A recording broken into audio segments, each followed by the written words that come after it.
गुरुर्ब्रह्मा गुरुर्विष्णु गुरुर्देवो महेश्वरः गुरुसाक्षात् परं ब्रह्म तस्मै श्री गुरवे नमः।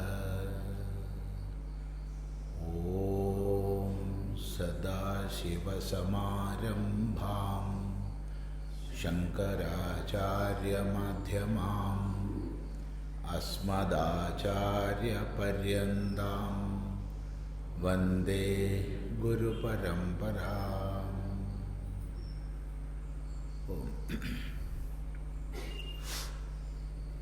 നമ്മൾ ഈ വർഷത്തെ ഈ വേദാന്ത വിചാര സത്രത്തിന് വാക്യഭാഷ്യത്തോടുകൂടെ കേനോപനിഷത്ത് പഠിക്കാം എന്നാണ് വെച്ചിട്ടുള്ളത്.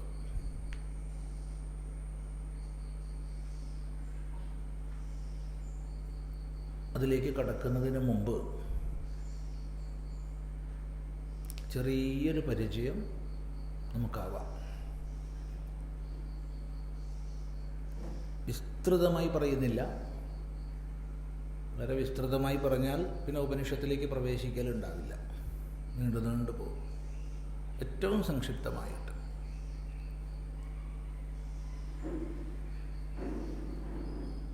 എന്താണ് ഉപനിഷത്ത്?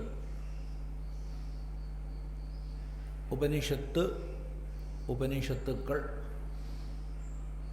ഇങ്ങനെ പറയുമ്പോഴുള്ള ഭേദമെന്ത്? ഉപനിഷത്തുക്കളിൽ കേനോപനിഷത്തിൻ്റെ സ്ഥാനം എന്താണ്? എന്താണ് വാക്യഭാഷ്യം? ഇത്രയും മനസ്സിലാക്കിയിട്ട് ഗ്രന്ഥത്തിലേക്ക് പ്രവേശിക്കാം.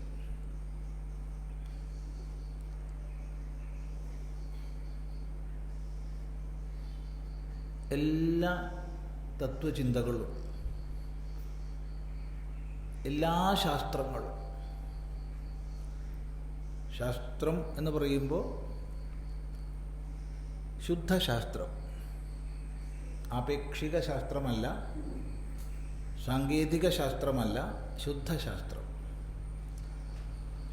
എല്ലാ തത്വചിന്തകളും എല്ലാ ശാസ്ത്രങ്ങളും മനുഷ്യൻ്റെ ജിജ്ഞാസയിൽ നിന്നാണ് ഉരുത്തിരിയുന്നത്. അറിയാനുള്ള ഇച്ഛ.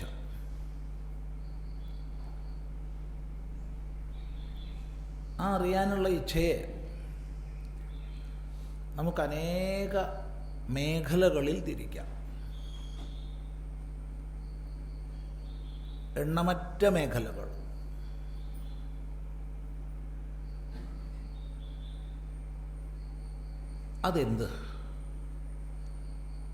അതെന്തുകൊണ്ട്, എങ്ങനെ, എവിടുന്ന്?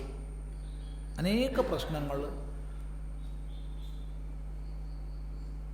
വ്യത്യസ്ത മേഖലകളിൽ. ആ ചോദ്യങ്ങൾക്ക് ഉത്തരം കണ്ടെത്താനുള്ള ശ്രമം ചെയ്യുമ്പോൾ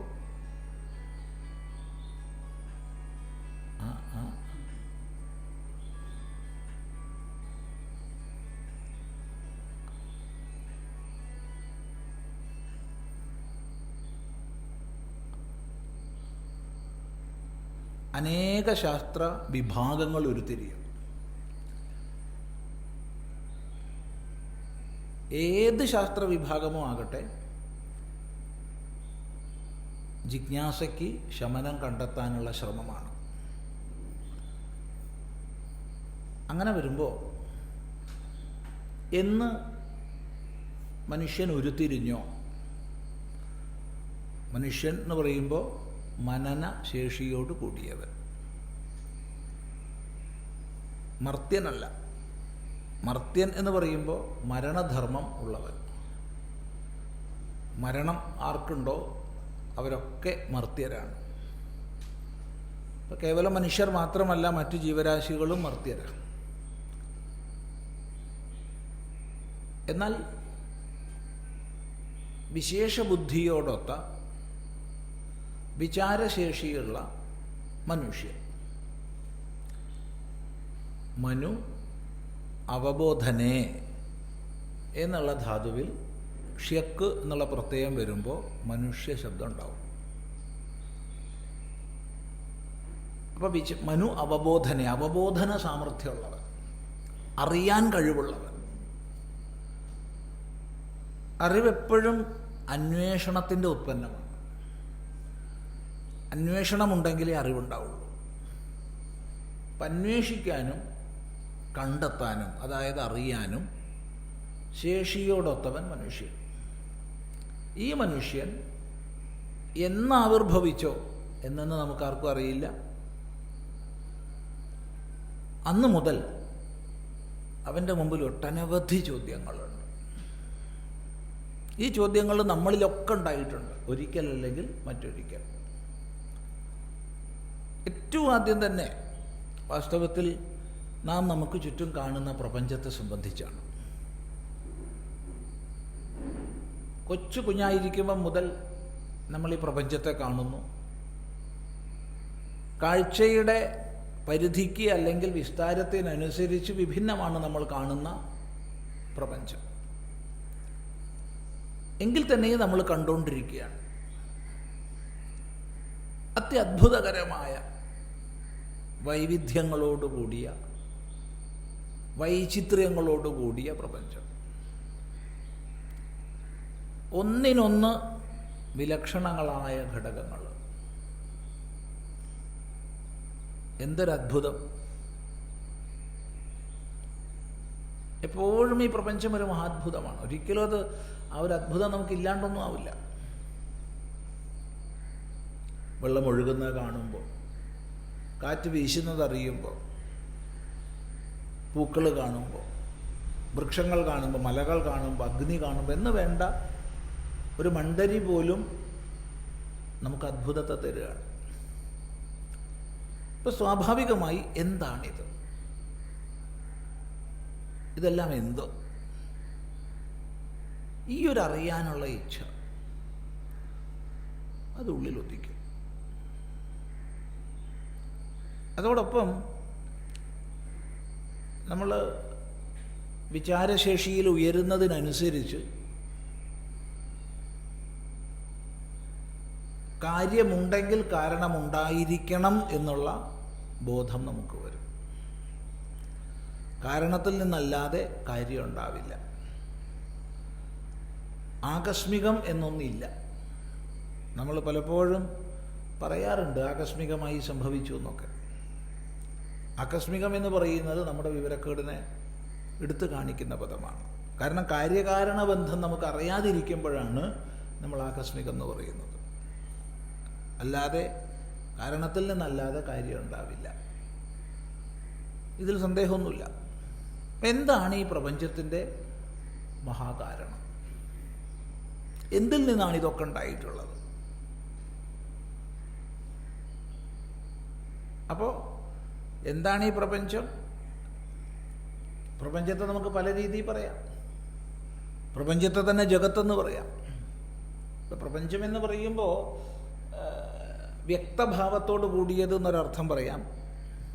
വ്യക്തഭാവത്തോട് കൂടിയത് എന്ന് ഒരർത്ഥം.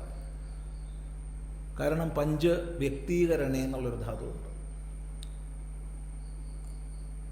വ്യക്തമായത്, ഇന്ദ്രിയങ്ങളെ കൊണ്ട് കണ്ടറിയാൻ, കേട്ടറിയാൻ, മണത്തറിയാൻ, രുചിച്ചറിയാൻ, സ്പർശിച്ചറിയാൻ സാധിക്കുന്നത് പ്രപഞ്ചം. ഇനി ആ ധാതുവിനനുസരിച്ച് അല്ലാതെ പോവുകയാണെങ്കിൽ ഏതിലാണോ അഞ്ചെന്ന ഭാവം ഉള്ളത് അത് പ്രപഞ്ചം എന്ന് പറയാം. പ്രകർഷേണ പഞ്ചത്വം വിദ്യതേ യസ്മിൻ. എന്തിലാണോ അഞ്ചെന്ന ഭാവം ഉള്ളത്, ആകാശം, വായു, അഗ്നി, ജലം, ഭൂമി. അപ്പം ഈ പ്രപഞ്ചം എന്താണ്?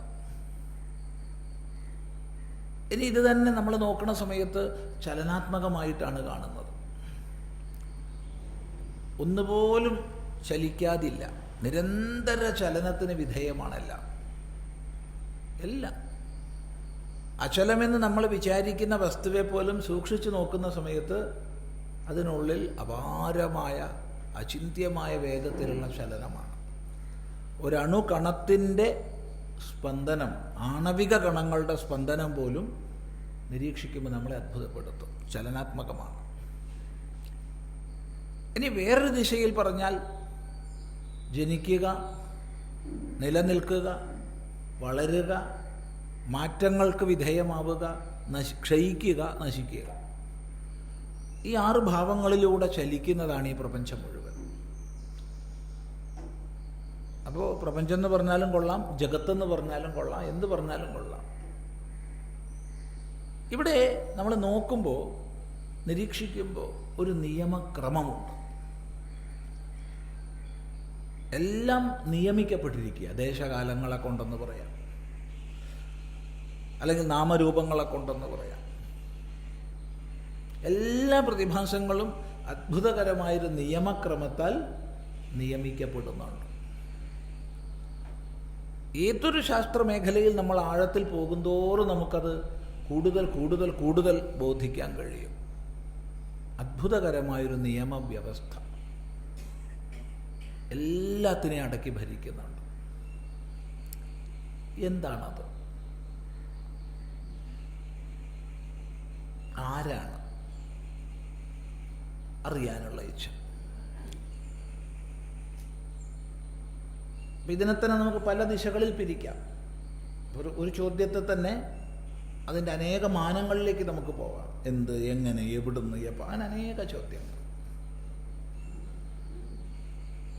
ഇനി ഏറ്റവും വലിയ പ്രശ്നം ഇതൊന്നുമല്ല.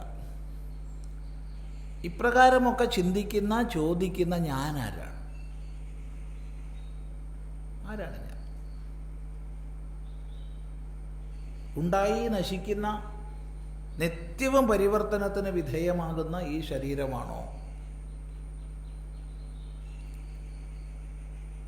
ഇനി ഇതിനോട് ബന്ധപ്പെട്ട മറ്റ് താതാത്മ്യങ്ങൾ, എന്തെല്ലാം താതാത്മ്യങ്ങളാണ് ഇതുമായിട്ട് ബന്ധപ്പെട്ടിട്ട്. ഞാനാണെന്നും, ഞാൻ പെണ്ണെന്നും, ഞാൻ സന്യാസിയെന്നും, ഞാൻ ഗൃഹസ്ഥനെന്നും, ഞാൻ ബ്രഹ്മചാരിയെന്നും, ഞാൻ കറുത്തിട്ട് തടിച്ചിട്ട് മെലിഞ്ഞിട്ട് വെളുത്തിട്ട്, ഇങ്ങനെ എന്തെല്ലാം താതാത്മ്യങ്ങളാണ്. ഞാൻ സന്യാസി, ഞാൻ സ്വാമി ചിദാനന്ദപുരി, പിന്നെ അങ്ങോട്ട് വരികയായി. ഇപ്പോൾ സ്വാമി ചിദാനന്ദപുരി എന്ന് മാത്രം പറഞ്ഞാൽ ഒരു സന്തോഷം ഉണ്ടാവില്ല. അപ്പോൾ പ്രത്യേകം ലഭിച്ച പുരസ്കാരങ്ങളൊക്കെ എണ്ണി പറയണം. ചിന്തിക്കുക. അനേകങ്ങളായ താതാത്മ്യങ്ങളോടുകൂടി ഇപ്പം ഞാൻ എന്നെ മനസ്സിലാക്കുന്നു. വാസ്തവത്തിൽ ആരാണ് ഞാൻ? എന്താണ് എൻ്റെ സ്വരൂപം? ഉണ്ടായി നശിക്കുന്ന ഈ ദൃശ്യമായിരിക്കുന്ന വസ്തുവാണോ? ആരാനും കൽപ്പിച്ച പേരാണോ? അമ്മ കൽപ്പിച്ചു, അച്ഛൻ കൽപ്പിച്ചു, ഗുരുനാഥൻ കൽപ്പിച്ചു. ആര് ഞാൻ? ഞാൻ ഏറ്റവും ചുരുക്കി പറഞ്ഞാൽ ഈ ജഗത്ത്, ഈശ്വരൻ, ജീവൻ, ഇങ്ങനെ 3 ശീർഷകങ്ങളിൽ മനുഷ്യൻ്റെ ജിജ്ഞാസയെ നമുക്ക് തിരിക്കാം. നമ്മളിന്ന് മറ്റീരിയൽ സയൻസ് എന്നോ ഫിസിക്കൽ സയൻസ് എന്നോ എന്ത് പേര് വേണമെങ്കിൽ വിളിച്ചോളൂ. സാമാന്യമായി ലോകത്തിൽ ശാസ്ത്രമെന്ന് പറയുന്ന എല്ലാ അന്വേഷണ മേഖലകളും ഈ ജഗത്തിനെ സംബന്ധിക്കുന്നതാണ് ഏറെയും. ആ ജഗത്തിനെ സംബന്ധിക്കുന്ന അന്വേഷണത്തിൻ്റെ ഏകദേശം ഒരു പരിധിയിലെത്തുമ്പോൾ ഈശ്വരനിലേക്ക് തിരിയും. ഇതിന് ഈശനം ചെയ്യുന്ന ശക്തി എന്താണ്? ഈശനം ചെയ്യുന്ന ശക്തിയെക്കുറിച്ച് ചിന്തിക്കുമ്പോൾ കേവലം ദ്രവ്യം എന്നുള്ളതിൽ ഒതുങ്ങുന്നില്ല, അതിനപ്പുറത്തേക്ക് പോകുന്നു. ഇപ്പോൾ പ്രാഥമിക തലത്തിൽ അതിനെ തന്നെ വിഭജിച്ച് അപഗ്രഥിച്ച് ഊർജത്തിൻ്റെ വകഭേദങ്ങളൊക്കെ പറയുന്നു. കുറച്ചുകൂടി കടന്നു പോകുമ്പോൾ അതിൻ്റെയും ഉദ്ഭവം എന്ത്, അതിൻ്റെയും മൂലരൂപം എന്തെന്ന അന്വേഷണത്തിലേക്ക് എത്തുന്നു. അങ്ങനെ പോയിക്കോളും. ചിന്തിക്കുക. എന്തു തന്നെയായാലും നമ്മൾ 1000 ശീർഷകങ്ങളിൽ പിരിച്ചു പറഞ്ഞാലും 3ആയി ഒതുക്കാവുന്ന വിഭാഗങ്ങളിലുള്ള ജിജ്ഞാസകൾ എന്നും മനുഷ്യൻ്റെ കൂടപ്പിറപ്പാണ്. നമ്മളിലൊക്കെ ഈ വക ജിജ്ഞാസകൾ ഉണ്ടായിട്ടുണ്ട്. ഓർമ്മിച്ചു നോക്കൂ. ചെറുപ്പത്തിൽ അമ്മയുടെ കൂടെ അല്ലെങ്കിൽ അച്ഛൻ്റെ കൂടെ കൈപിടിച്ച് നാട്ടുവഴികളിലൂടെയോ വരമ്പിലൂടെയോ ഒക്കെ നടക്കുമ്പോൾ ഈ ചോദ്യങ്ങളൊക്കെ നമ്മളിൽ ഉണ്ടാവുകയും പലപ്പോഴും നമ്മളത് പ്രകടിപ്പിക്കുകയും ചെയ്തിട്ടുണ്ടാവും. അന്ന് രക്ഷിതാക്കളെന്ന് പറയുന്നവർ പറഞ്ഞിട്ടുണ്ടാവും, മര്യാദയ്ക്ക് നോക്കി നടന്നോ, നീ ചോദിച്ചാലും ഇല്ലെങ്കിലും സൂര്യൻ ഉദിക്കും, ഇല്ലേ, നീ ചിന്തിച്ചാലും ഇല്ലെങ്കിലും വെള്ളം ഒഴുകും, കാല് വെച്ച് കുത്തിക്കഴിഞ്ഞാൽ ഉപദ്രവാകും. അവരുടെ പേരാണ് രക്ഷിതാവ്.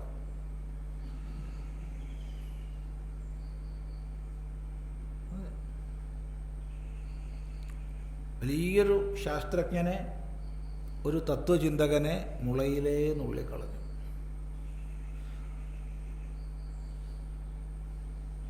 ആ നുള്ളുന്ന പ്രക്രിയയ്ക്ക് നമ്മളൊരു പേര് ഇട്ടു, പ്രായോഗികത. അടിവരട്ട് പറയട്ടെ,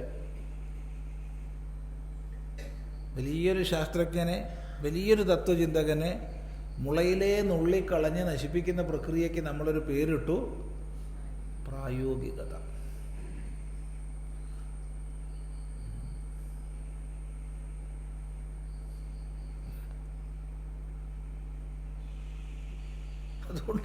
അതുകൊണ്ട് നമ്മൾ അന്വേഷണ മാർഗത്ത് പോകുന്നവരെ വിളിച്ചു പ്രായോഗിക ജീവിതത്തിൽ നിന്ന് ഒളിച്ചോടുന്നവർ. ചിന്തിക്കുക.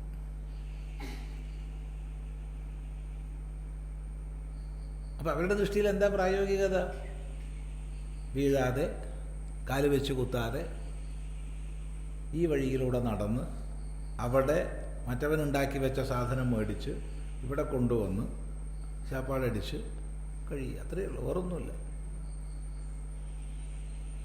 ചിന്തിക്കുക. എന്നാൽ നിസ്സംശയം പറയാം, ഈ ചോദ്യങ്ങൾക്ക് ഉത്തരം കണ്ടെത്തിയേ പിന്തിരിയൂ എന്നുള്ള ദൃഢമായ നിശ്ചയദാർഢ്യത്തോടുകൂടി തങ്ങളുടെ ജീവിതത്തെ ആ സത്യാന്വേഷണത്തിൻ്റെ മാർഗത്തിൽ സമർപ്പിച്ചു അനേകം പേര്. അവർക്ക് ദേശകാല പരിധിയൊന്നും കൽപ്പിക്കാൻ നമുക്ക് വയ്യ. ഭാരതത്തിൽ മാത്രമേ അങ്ങനെയുള്ള അന്വേഷകരുണ്ടായിട്ടുള്ളൂ എന്നൊന്നും പറഞ്ഞേക്കരുത്. അത്തരം അന്വേഷകർ പഴയ കാലത്തെ ഉണ്ടായിട്ടുള്ളൂ, പുതിയ കാലത്തില്ല എന്നും പറഞ്ഞേക്കരുത്. എല്ലാ ദേശങ്ങളിലും എല്ലാ കാലങ്ങളിലും അങ്ങനെയുള്ള അന്വേഷകന്മാരുണ്ടായി. അന്വേഷണങ്ങൾ നടന്നു, പലപ്പോഴും കണ്ടെത്തലുകളും നടന്നു.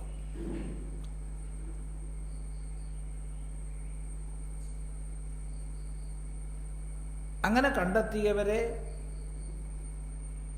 ഏറ്റവും പരമോന്നത സ്ഥാനത്ത് ഇരുത്തി പൂജിക്കുന്ന, ആദരിക്കുന്ന സംസ്കൃതിയെ സൂക്ഷിച്ച പ്രദേശങ്ങളുണ്ട്. അങ്ങനെ കണ്ടെത്തുന്ന മാർഗത്തിലേക്ക് പോകുമ്പം തന്നെ അവരെ കൊന്നൊടുക്കിയ, തൊലിയുരിച്ച, പുകയത്തിട്ട അത്തരം രീതി അവലംബിച്ച പ്രദേശങ്ങളുമുണ്ട്. ചെറിയൊരു ചിന്താ വ്യതിയാനം പോലും അംഗീകരിക്കാത്ത പ്രദേശങ്ങളുണ്ട്. ചിന്താവ്യതിയാനങ്ങളെ എന്നും സ്വാഗതം ചെയ്ത പ്രദേശങ്ങളും ഉണ്ട്. ഇതൊക്കെ ഭൂമിയിൽ വ്യത്യസ്ത വ്യക്തിക്ക് മനസ്സുള്ളതുപോലെ ഓരോ പ്രദേശത്തിനും മനസ്സുണ്ട്. വ്യത്യസ്ത പ്രാദേശിക മനസ്സുകൾ നോക്കിയാൽ ഈ പറഞ്ഞതിനൊക്കെ ഉദാഹരണങ്ങളും ദൃഷ്ടാന്തങ്ങളും ഒക്കെ കാണാൻ സാധിക്കും. നമുക്ക് വേദത്തിലേക്ക് ഒതുങ്ങാം. ഈ സത്യാന്വേഷണം മാത്രം തങ്ങളുടെ മാർഗമെന്നും സത്യസാക്ഷാത്കാരം മാത്രം ലക്ഷ്യമെന്നും ഉറച്ചു മനസ്സിലാക്കിയ ഋഷീശ്വരന്മാർ. അവരുടെ ജീവിതത്തെ തന്നെ ഈ സത്യാന്വേഷണത്തിന് സമർപ്പിച്ചപ്പോൾ നിരന്തരമായ തപസ്സിലൂടെ, നിശിതങ്ങളായ വിമർശനങ്ങളിലൂടെ, അന്വേഷണത്തിലൂടെ സത്യബോധത്തിലേക്ക് ഉയർന്നു. അങ്ങനെ സത്യബോധത്തിലേക്ക് ഉയർന്നവരെയാണ് നമ്മൾ ഋഷി ശബ്ദം കൊണ്ട് പറയുക. ഋഷയോ സത്യദ്രഷ്ടാരഹ. ഋഷിമാർ സത്യത്തെ ദർശിച്ചവരാണ് എന്ന്.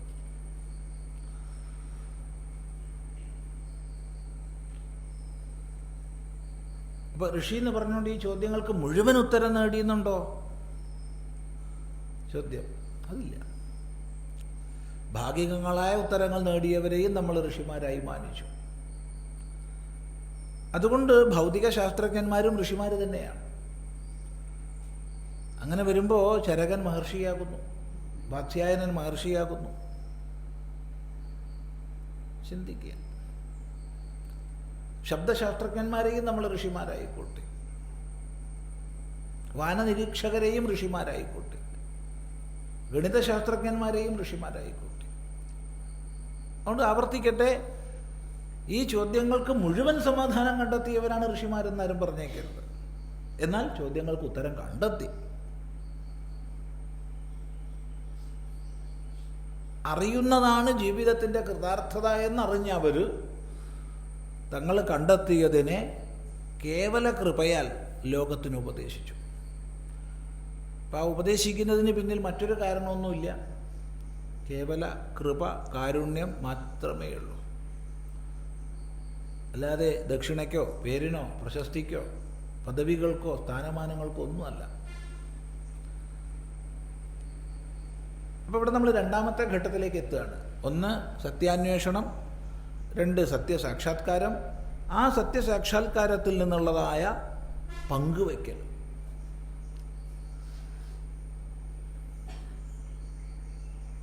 അറിഞ്ഞതിനെ അറിയിക്കൽ.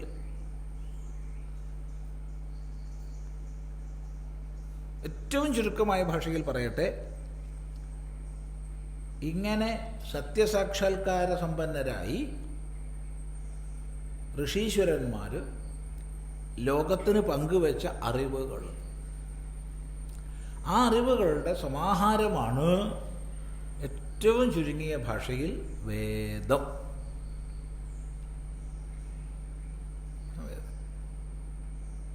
വേദമെന്നാൽ അറിവ് എന്നർത്ഥം. വേദശബ്ദത്തിന് അനേകം അർത്ഥങ്ങൾ പറയാം.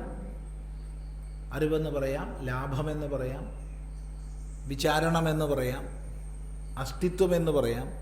അനേക അർത്ഥങ്ങളുണ്ട്. വിത് ലാഭേ, വിത് വിചാരണേ, വിത് സത്തായാം, വിത് ജ്ഞാനേ. ഇങ്ങനെ അനേക ധാതുക്കളെ മനസ്സിൽ വെച്ചിട്ടാണ് ഈ പറഞ്ഞത്. അനേക അർത്ഥങ്ങളുണ്ടെങ്കിലും പ്രഥമമായ അർത്ഥം ഒരു സംശയമില്ലാതെ പറയാം, ജ്ഞാനമെന്നാണ്, അറിവെന്നാണ്.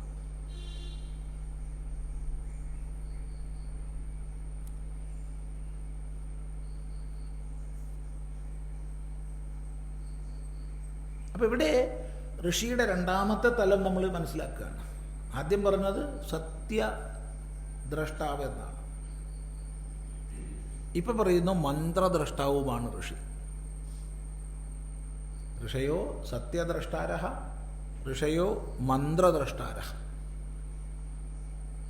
അതായത് തങ്ങൾ കണ്ടെത്തിയതിനെ ലോകത്തിന് പകർന്നു നൽകിയവർ, ലോകത്തിന് ഉപദേശിച്ചവർ, അതാണ് മന്ത്രദ്രഷ്ടാക്കൾ. അങ്ങനെ ഉപദേശിക്കാനുള്ള സംവിധാനത്തെ ഉണ്ടാക്കിയവർ.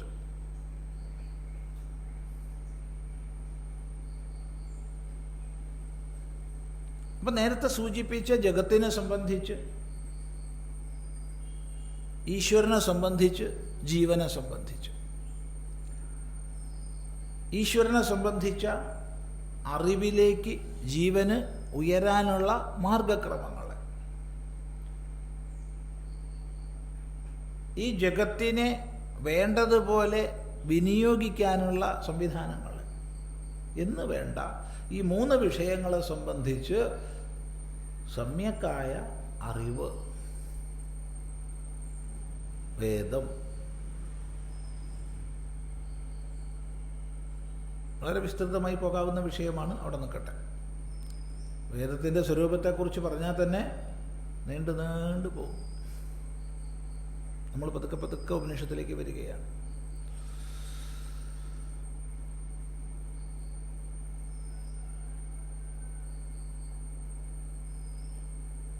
നമുക്കൊക്കെ അറിയാം, ഒരു ജിജ്ഞാസുവായി സത്യാന്വേഷകനായി വരുന്ന ഒരു വ്യക്തി, അഥവാ അത്ര വലിയ ജിജ്ഞാസയൊന്നുമില്ല എങ്കിൽ തന്നെയും ഈ ലോകത്തിൽ എങ്ങനെയാണ് ജീവിക്കേണ്ടത്, എന്തൊക്കെ ചെയ്യാം, എന്തൊന്നും ചെയ്യരുത് എന്നുള്ളതൊക്കെ അറിയാൻ ഇച്ഛിക്കുന്ന ഒരു വ്യക്തി. രണ്ട് തലങ്ങളാണ് പറഞ്ഞ്, ഒന്ന് ലക്ഷ്യം, രണ്ട് മാർഗം. അപ്പം ഇവയെ അറിയാൻ വേണ്ടി അറിഞ്ഞവനെ സമീപിച്ച ഒരു 10 പേരുണ്ടെന്ന് വെച്ചോളൂ. ആ 10 പേരോട് ഒരേപോലെ പറഞ്ഞു കൊടുക്കാൻ കഴിയില്ല. അവരവരുടെ ബൗദ്ധിക തലത്തിനനുസരിച്ചേ പറഞ്ഞു കൊടുക്കാൻ പറ്റൂ. അപ്പം ആദ്യം തന്നെ അവിടെ മനസ്സിൻ്റെ സംസ്കരണം നടക്കണം. ക്രമേണ ബുദ്ധിയുടെ സൂക്ഷ്മതയും ഏകാഗ്രതയും നേടണം. അങ്ങനെ ബുദ്ധിയുടെ ഏകാഗ്രതയും സൂക്ഷ്മതയും നേടിയാൽ മാത്രമേ സൂക്ഷ്മ തത്വത്തെ പറഞ്ഞു കൊടുക്കാൻ കഴിയൂ. നമുക്കറിയുന്ന വിഷയമാണ്. എങ്കിൽ പറയട്ടെ, ഈ സത്യസാക്ഷാത്കാര സമ്പന്നരായ ഋഷീശ്വരന്മാർ ഉപദേശിച്ചതിനും ഈ ക്രമമുണ്ട്. ആദ്യം തന്നെ ഉപാധികളുടെ സംസ്കരണത്തിന് വേണ്ടതായ കർമ്മങ്ങളെ ഉപദേശിച്ചു. ക്രമേണ സൂക്ഷ്മബുദ്ധിയെ നേടാനുള്ള ഉപാസനകളെ ഉപദേശിച്ചു. ഈ കർമ്മോപാസനകൾക്ക് ശേഷമാണ് സൂക്ഷ്മമായ തത്വവിചാരത്തിൻ്റെ ഉപദേശം.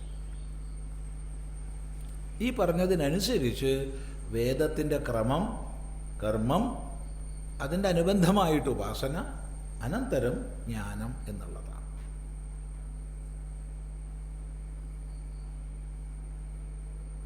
ഈ ഉപദേശ സന്ദർഭങ്ങളെയാണ് നമ്മൾ കർമ്മകാന്ഡം, ഉപാസനാകാന്ഡം, ജ്ഞാനകാന്ഡം എന്നൊക്കെ പറയുന്നത്.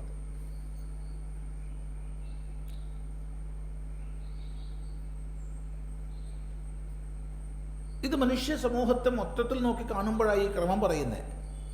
ഒരു വ്യക്തി അതീവ സൂക്ഷ്മമായ ബുദ്ധിയോടുകൂടി അല്ലെങ്കിൽ മനസ്സംസ്കരണത്തോടുകൂടി സത്യാന്വേഷകനായി വരുമ്പോൾ അയാൾക്ക് നേരിട്ട് ഉപനിഷത്ത് ജ്ഞാനകാന്ഡം പഠിക്കാം, ജ്ഞാനോപദേശം അയാൾക്ക് നൽകാം. അങ്ങനെ ജ്ഞാനോപദേശം ചില മേഖലകളിൽ നേടാൻ അർഹനായവനും ചില മേഖലകളിൽ വ്യക്തത വരാത്തപ്പോൾ ചില ഉപാസനകളിലൂടെ കടന്നു പോകേണ്ടതായിട്ട് വരും, അഥവാ ചില കർമ്മവ്യാപാരങ്ങൾ ചെയ്യേണ്ടതായിട്ട് വരും. ഏത് വിധത്തിലായാലും ഇങ്ങനെ ഘട്ടങ്ങളെ നമുക്ക് ഉപദേശത്തിൽ കാണാം. ഇതിനനുസരിച്ച് വേദത്തെ നമുക്ക് ആദ്യം 2ആയി വിഭജിക്കാം: കർമ്മകാന്ഡം, ജ്ഞാനകാന്ഡം. കർമ്മകാന്ഡത്തിൽ പൊതുവെ കർമ്മോപാസനകളാണ് വിധിക്കപ്പെട്ടിട്ടുള്ളത്. ജ്ഞാനകാന്ഡത്തിൽ ഉപാസന ജ്ഞാനങ്ങളാണ്. ഉപാസന രണ്ടിലും വരും, രണ്ടിൻ്റെ മധ്യത്തിലുള്ളതാണല്ലോ. പുറത്തൊരു വരാന്ത, അകത്ത് ഒരു കൊച്ചു മുറിയാണ്. അതിന് രണ്ടിന് നടുക്ക് ഇടനാഴി ഉണ്ടെങ്കിൽ ഈ ഇടനാഴിയുടെ പാതി നമ്മൾ ഇപ്പുറത്തേക്കും ചേർക്കണം, പാതി അപ്പുറത്തേക്കും ചേർക്കണം.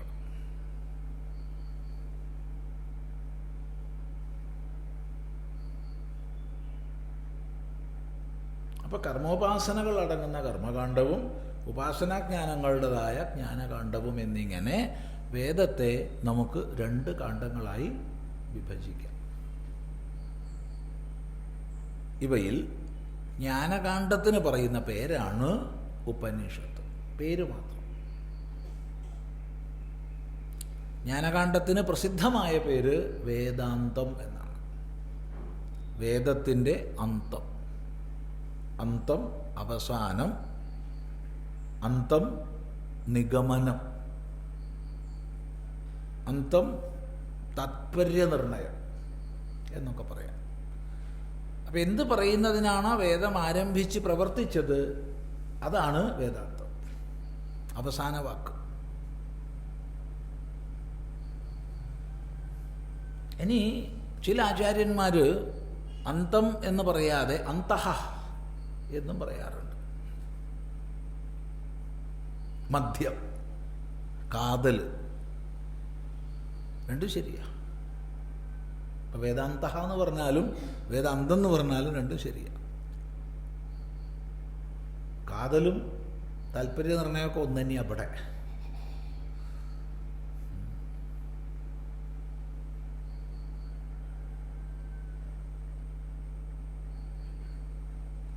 ഇവിടെയാണ് നമ്മൾ സാക്ഷാത്കൃതമാകുന്ന സത്യം വേദം, അത് ഉപദേശിക്കുന്ന പദ്ധതി അതും വേദം തന്നെ. രണ്ടും മന്ത്രം തന്നെയാണ്, മന്ത്രത്തിലൂടെയാണ്. അപ്പം അങ്ങനെ വരുമ്പോൾ എന്തുകൊണ്ട് എന്നൊന്നും ചോദിച്ചാൽ സ്പഷ്ടമായി മറുപടി പറയാൻ അറിയില്ല, ആർക്കും കഴിയില്ല. എങ്കിലും നമുക്കൊന്ന് പറയാം. ഇങ്ങനെ ഉപദേശിച്ച ഋഷിമാരുണ്ടല്ലോ, സത്യ സാക്ഷാത്കാര സമ്പന്നരായ ഋഷിമാർ, ചിലർക്ക് ചിലപ്പോൾ എന്താണ് ഇങ്ങനെ പറയുന്നത് എന്ന് എല്ലാവരും ആലോചിക്കണം. ചിലർക്ക് ചിലപ്പോൾ എന്തുകൊണ്ട് പറഞ്ഞു എന്നുള്ളത് ചിന്തിക്കണം. പദ്യാത്മകമായും ഗദ്യാത്മകമായും ഗാനാത്മകമായും ഒക്കെ ഉപദേശിച്ചു. ഇപ്പം നമ്മൾ ഒരാളെ എടുക്കുക, ഒരു വ്യക്തി, നമ്മൾ ആര് അവനവനെ കരുതിക്കോളൂ. നമ്മൾ എല്ലായിടത്തും ഒരേ ഭാഷയിലാണോ സംസാരിക്കുക? ഒരിക്കലുമല്ല. ചില സാഹചര്യങ്ങളിൽ വരുമ്പോൾ നമ്മുടെ ഭാഷയ്ക്ക് തന്നെ ചില പരിവർത്തനങ്ങൾ വരും. എല്ലായ്പ്പോഴും ഒരു ഭാഷയാണോ? അതുമല്ല, കാലത്തിനനുസരിച്ച് മാറും. എല്ലാവരോടും സംസാരിക്കുമ്പോഴും ഒരു ഭാഷയാണോ? ഒരിക്കലുമല്ല. നമ്മൾ തന്നെ സാഹിത്യ രസികന്മാരായിട്ടുള്ളവരുമായിട്ടാണ് സംസാരിക്കണമെന്ന് വെച്ചാൽ സാഹിത്യത്തിലേക്ക് പോകും വിഷയം. ഇപ്പോൾ സാഹിത്യത്തിലേക്ക് വിഷയം പോകുമ്പോൾ അതിനനുസൃതമായ ഭാഷ സ്വാഭാവികമായിട്ട് അങ്ങനെയല്ലേ വരുള്ളൂ. അല്ലെങ്കിൽ കച്ചവടക്കാരോട് സംസാരിക്കുമ്പോൾ സാഹിത്യം പറയുക അല്ല, അവിടെ കച്ചവടത്തെക്കുറിച്ച് എങ്ങനെയുണ്ട്, അതെങ്ങനെയുണ്ട്, എങ്ങനെയുണ്ട്, ഇത്ര ലാഭമല്ലേ, അങ്ങനത്തെ കാര്യങ്ങളൊക്കെയാണ് സംസാരിക്കേണ്ടത്. അവിടെ അവരുടെ ഭാഷയാണ് സ്വീകരിക്കേണ്ടത്. കൃഷിക്കാരോട് സംസാരിക്കുമ്പോഴോ ഇത് രണ്ടുമല്ല ഉപയോഗിക്കേണ്ടത്. കൃഷിക്കാർക്ക് മനസ്സിലാകുന്ന, അവർക്ക് യോജിക്കുന്ന ഭാഷയിൽ സംസാരിക്കണം. ഇങ്ങനെ ഓരോ സന്ദർഭത്തിലും വ്യക്തിക്കനുസരിച്ച് മാറും. ഒരേ ആൾ തന്നെ, ഒരിടത്ത് തന്നെ. ഇപ്പം ഇങ്ങനെ വരുമ്പോൾ ചിലർക്ക് ചിലപ്പോൾ എന്ന് പറഞ്ഞതിൻ്റെ അർത്ഥവ്യാപ്തി വളരെ വലുതാണ്. ഒരേ ആൾ തന്നെ പല ഭാഷകൾ ഉപയോഗിക്കാം, പല ഭാഷകൾ ഉപയോഗിക്കും.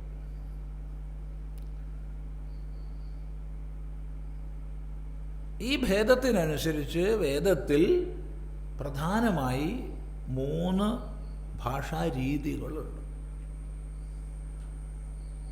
1 പദ്യാത്മകം, 2 ഗദ്യാത്മകം, 3 ഗാനാത്മകം. നിയത പാദാക്ഷരങ്ങളോട് കൂടിയത് പദ്യം, അനിയത പാദാക്ഷരങ്ങളോട് കൂടിയത് ഗദ്യം. സ്വരഭേദത്തിനനുസരിച്ച് ചിട്ടപ്പെടുത്തപ്പെട്ടത് ഗാനം. ഈ സ്വരഭേദത്തിനനുസരിച്ച് ചിട്ടപ്പെടുത്തപ്പെട്ടത് എന്നുള്ളത് കൂടുതൽ ആഴത്ത് പോകുന്തോറും മാറ്റത്തിന് വിധേയമാവും. രാഗം വരും, രാഗങ്ങൾ വരും, അങ്ങനെ പോകും. അതിൻ്റെ അടിസ്ഥാനം സ്വരഭേദമാണ്.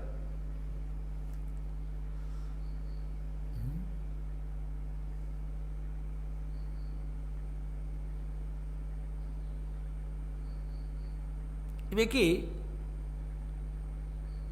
യഥാക്രമം പദ്യാത്മകമായതിന് ഋക്കെന്നും ഗദ്യാത്മകമായതിന് യജുസ്സെന്നും ഗാനാത്മകമായതിന് സാമനെന്നും പറയും.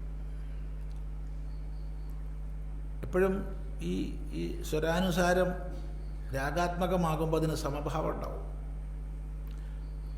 സമഭാവത്തെ ഉണ്ടാക്കും സാമം.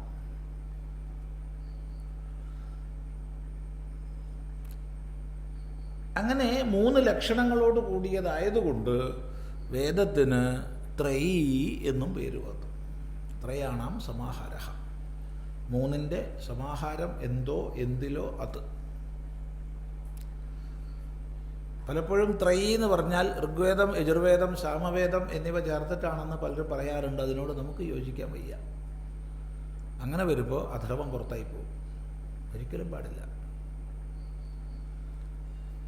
മറിച്ച് ത്രയാണാം സമാഹാരഃ എന്ന് പറയുമ്പോൾ ഋഗ്വേദ, യജുർവേദ, സാമവേദങ്ങളെ അല്ല ഉദ്ദേശിക്കുന്നത്. ഋക്ക്, യജുസ്, സാമം എന്നിവയാണ്.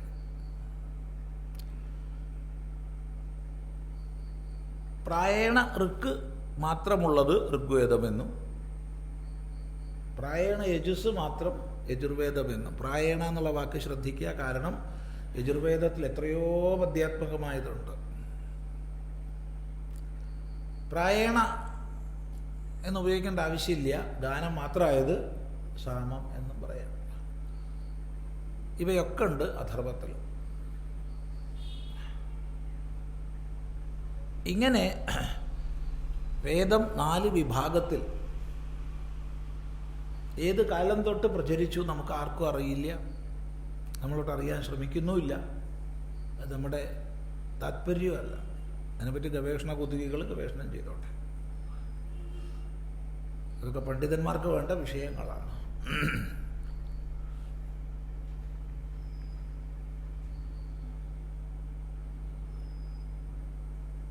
അങ്ങനെ 4 വിഭാഗങ്ങളിലായിട്ട് വേദം പ്രചരിച്ചു.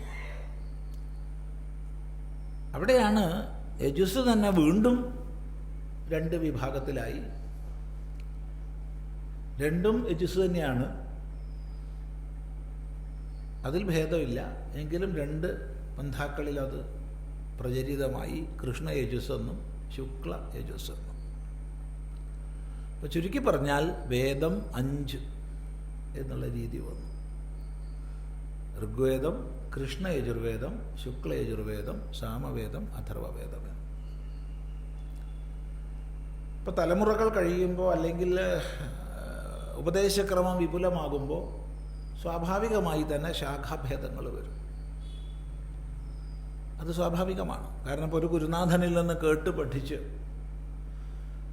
വേദം ഉറപ്പിക്കാൻ വേണ്ടിയുള്ള പാഠക്രമങ്ങളൊക്കെ നമുക്കറിയാമല്ലോ.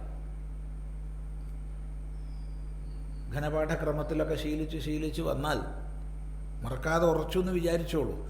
എന്നാൽ തന്നെയും കേട്ടാണല്ലോ പഠിക്കുന്നത്. അങ്ങനെ പഠിച്ച ആൾ അടുത്ത തലമുറയിൽ ഗുരുവാകുമ്പോൾ ഉപദേശമായി. ഇങ്ങനെ തലമുറകളിലൂടെയാണ് വേദം വന്നിട്ടുള്ളത്. അപ്പോൾ അടിസ്ഥാനപരമായ ആശയത്തിൽ ഒരു മാറ്റം ഉണ്ടാവില്ലെങ്കിലും വാക്യങ്ങളിലും വാക്യക്രമങ്ങളിലും ഒക്കെ മാറ്റങ്ങളുണ്ടാവും.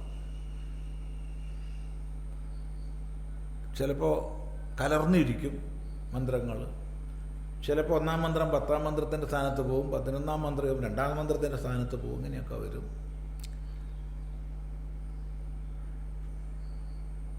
എത്രയ്ക്ക് പ്രചരിതമാണോ അത്രയ്ക്ക് പാഠഭേദം ഉണ്ടാവും. ഇപ്പോൾ വിദ്വാൻമാർക്കിടയ്ക്ക് മാത്രമുള്ള വിഷയങ്ങളിൽ അധികം പാഠഭേദം ഉണ്ടാവാറില്ല. കാരണം അത് അവർ മാത്രം ഓതി പഠിച്ച്. പക്ഷേ സമൂഹത്തിൽ പ്രചരിക്കുന്നതിനനുസരിച്ച് പാഠഭേദങ്ങളുണ്ടാവും. അതൊരാൾക്ക് ആലോചിച്ചാൽ അറിയാമല്ലോ. ഇപ്പം നമ്മളിവിടെ ഒരു ശ്ലോകം ചൊല്ലാന്ന് വിചാരിച്ചോളൂ. നല്ല കാലത്തിന് 3-ാമത്തെ പാദം മറന്നുപോയി എന്ന് വിചാരിച്ചോളൂ. അപ്പോൾ അർത്ഥത്തിന് മാറ്റം വരാതെ 3-ാമത്തെ പാദം അങ്ങോട്ട് ഉണ്ടാക്കി ചൊല്ലി പൂർത്തിയാക്കി. അപ്പോൾ എന്തായി? ഒരു പുതിയ പാഠം വന്നു. ഇങ്ങനെ പരമ്പരാക്രമത്തിൽ മുന്നോട്ട് പോകുമ്പോൾ ആയിരിക്കണം. ദൂഹം മാത്രമാണ്. ഇതിനെ എതിർക്കുന്നവരും ഉണ്ടാവും. അതിന് വിരോധമില്ല. വേദത്തിൽ അനേക ശാഖാഭേദങ്ങൾ വരുന്നത്. ഈ പറഞ്ഞതിന് കൂടുതൽ ഉപോദ്ബലകമായിട്ടൊന്ന് പറയാം. ഏറ്റവും അധികം ശാഖാഭേദമുള്ളത് സാമത്തിനാണ്. കാരണം സാമം ഗാനമായതുകൊണ്ട് ഒരു കാലത്ത് എല്ലാവരും പാടി അങ്ങനെ പ്രചരിച്ചിട്ടുണ്ടാവണം. ഊഹമാണ്. കാരണം ഋഗ്വേദത്തിന് വെറും 21 ശാഖകളുള്ളപ്പോൾ യജുർവേദത്തിന് 2-നും കൂടി 150 ശാഖകളുള്ളപ്പോൾ അഥർവത്തിന് 50 ശാഖകളുള്ളപ്പോൾ സാമത്തിന് 1000 ശാഖകളാണ്. ഇപ്പോൾ ഋഗ്വേദത്തിന് 21, യജുസ്സിന് 109, അപ്പോൾ 130 സാമത്തിന് 1000, 1130 അഥർവത്തിന് 50. അങ്ങനെ 1180 ശാഖകൾ വേദത്തിനുണ്ടായി. ഇതൊരു അത്ഭുതം എന്ന് ആലോചിച്ച് നോക്കൂ. ഇതിലൊരു ശാഖ നമ്മളിപ്പോൾ ഇങ്ങോട്ട് കൊണ്ടുവന്നാൽ, ഇപ്പോൾ വെച്ചാൽ നിങ്ങൾക്ക് സമയമുള്ളപ്പോൾ ഒരു ശാഖ ഇവിടെ കൊണ്ടുവന്ന് വെച്ച് നോക്കൂ. പുസ്തകം അച്ചടിച്ചത് ഇത്രയെങ്കിലും കാണുമെന്ന് ഒരു ശാഖ. അപ്പോൾ 1180 ഒന്ന് സങ്കല്പിച്ച് നോക്കൂ.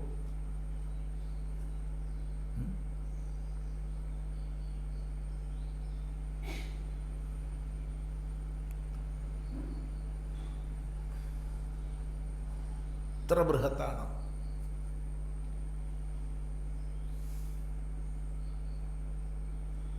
ഈ ശാഖകളിലൊക്കെ തന്നെ കർമ്മകാണ്ഡവും ജ്ഞാനകാണ്ഡവും മനസ്സിലാക്കണം. എല്ലാത്തിലും അങ്ങനെ വരുമ്പോൾ 1180 ഉപനിഷത്തുക്കൾ ഉണ്ടായിരുന്നു എന്ന് പറയണം. ഇവിടെ 1180 എന്നുള്ളത് തീർത്തും അത്ര തന്നെയാണോ എന്നൊന്ന് ചോദിച്ചാൽ അത് പറയാൻ വയ്യ. കാരണം ഈ 1180 എന്നുള്ള കണക്ക് മുക്തികോപനിഷത്തിനനുസരിച്ചാണ് പറഞ്ഞത്. പാണിനീയ അഷ്ടാധ്യായിയുടെ ഭാഷ്യകാരനായ ഭഗവാൻ പതഞ്ജലി മഹർഷി 1129 ശാഖകളാണ് വേദത്തിൽ പറയുന്നത്. അപ്പോൾ ചെറിയൊരു സംഖ്യാഭേദം അവിടെ ഉണ്ട്. ഏതോ ആയിക്കോട്ടെ, എന്തായാലും 1100-ലധികം എന്നുള്ളതിൽ സംശയമില്ല.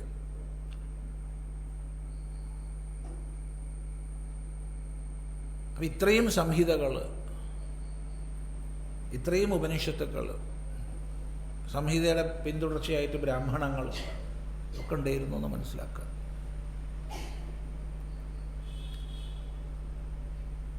ഇതിൽ ഉപനിഷത്തെന്ന് നമ്മൾ പറയുന്ന വേദാന്തത്തിൽ ശുദ്ധമായ ജ്ഞാന വിചാരം മാത്രമാണ്. അത് ജ്ഞാനകാണ്ഡമാണ്. മനുഷ്യൻ്റെ സംസ്കരണത്തിനും ബുദ്ധിയുടെ ഏകാഗ്രതയ്ക്കും ഉതകുന്ന കർമ്മോപാസനാ പദ്ധതികൾ ആരംഭത്തിൽ, ജ്ഞാനവിചാരം പിന്നീട്. ഇങ്ങനെ കർമ്മജ്ഞാന കാണ്ഡങ്ങൾ. ശാഖാഭേദത്തിൽ വിപുലമായ ഉപനിഷത്തുക്കൾ. എത്ര വലിയൊരു സമ്പത്താണെന്ന് ആലോചിച്ച് നോക്കും. സമ്പത്തിൻ്റെ മഹിമ പറയുമ്പോൾ ഇതൊന്നും പോരാ, അവിടെ വേദാംഗങ്ങളും ഉപവേദങ്ങളും ഒക്കെ പെടുത്തണം.